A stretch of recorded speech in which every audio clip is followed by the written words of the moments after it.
सकारात्मक सोच को आओ सारे भारत में फैलाए। सकारात्मक ऊर्जा का आओ सब में संचार कराए। नमस्कार। RGS PBH RGS positive media की टीफा 26 सदस्य में सरिता कपूर 80वें आज़ादी के पर्व पर अंतर्राष्ट्रीय पखवाड़ा पे आज राष्ट्र कवि मैथिली शरण गुप्त के राष्ट्रभक्ति की बात करें।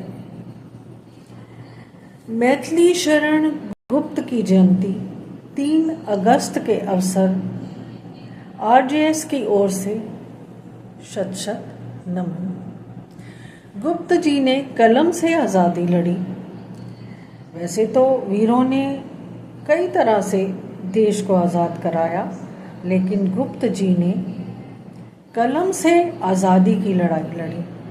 80वें स्वतंत्रता दिवस पर आइए इनके व्यक्तित्व और कृतित्व पर थोड़ा सा प्रकाश डालें। राष्ट्रकवि मैथिली शरण गुप्त की रचनाओं में देश प्रेम, भारतीय संस्कृति और राष्ट्रीय चेतना का ओजस्वी स्वर गूंजता है।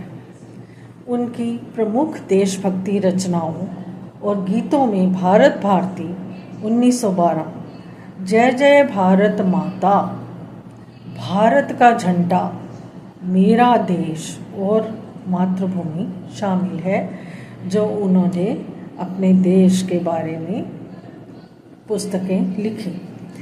मैथिली शरण जी ने स्वतंत्रता आंदोलन के दौरान जन जन में देशभक्ति की अलख जगाई अपनी कलम से। उन्हें युग कवि कहा जाता है क्योंकि उन्होंने शब्दों से देश जगाया। स्वतंत्रता दिवस के इस पखवाड़े में गुप्त जी हमें सिखाते हैं कि राष्ट्र सर्वोपरि है, माने यानी अपने परिवार से भी ज़्यादा हमें राष्ट्र को ऊपर रखना चाहिए। गुप्त जी का मानना था कि किताबों से बड़ी कोई शक्ति नहीं। शिक्षा सिर्फ नौकरी के लिए नहीं होती, चरित्र निर्माण के लिए है। मानवता ही सबसे बड़ा धर्म है। यही उनका शिक्षा का मूल मंत्र था।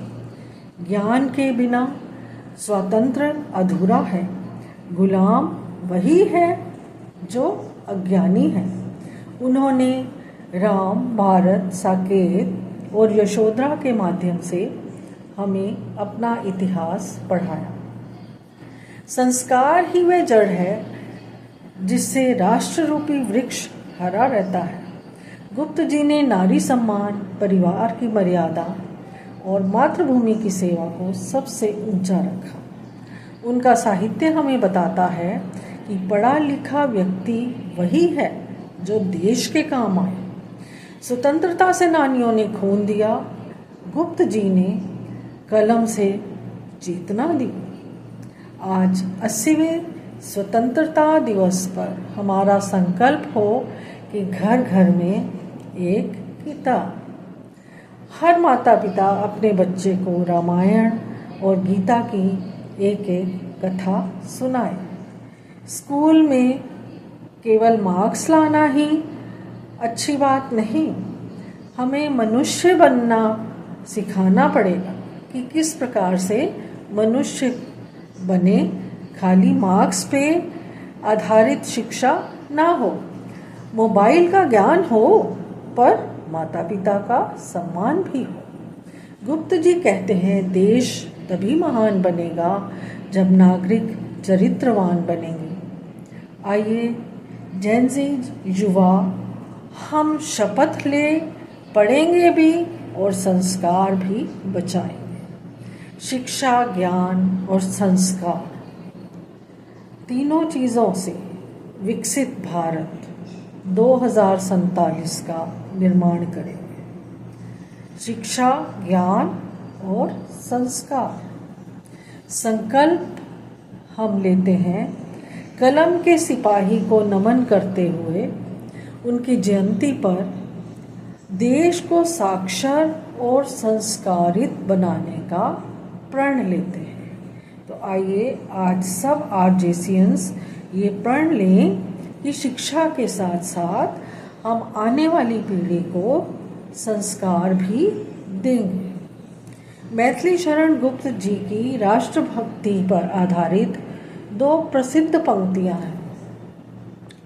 हम कौन थे, हम कौन थे, क्या हो गए हैं और क्या होंगे अभी, आओ विचारें आज मिलकर ये समस्याएं सभी। अर्थ है, गुप्त जी ने हमें अपना अतीत याद दिलाकर भविष्य के लिए जगाया। यही सच्ची देशभक्ति है। दरिया में डूबकर मरना, दरिया में डूबकर मरना, किनारे बैठकर रोना नहीं है। देश पर मिटना, देश के लिए जीना, यही धर्म है।